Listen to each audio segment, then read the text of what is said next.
Well, I promised that I would teach you a song about prepositions. It's to the tune of an old song called on Top of Old Smoky. You might not be super familiar with that, but it's a really easy tune. It's got a pretty simple melody. All right. So I have the words over here so that you can see them as I am singing it. All right. So here we go.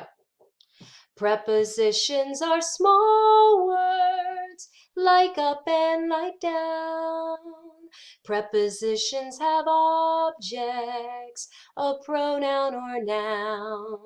They relate nouns or pronouns to the other words, like walking through snow or like feathers on birds.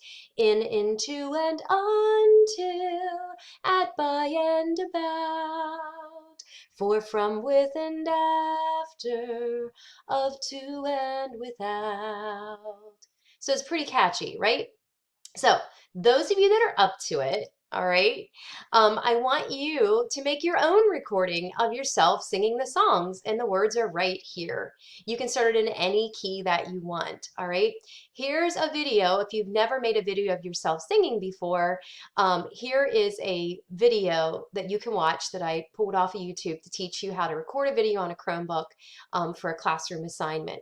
You can post it right here for the rest of us to enjoy.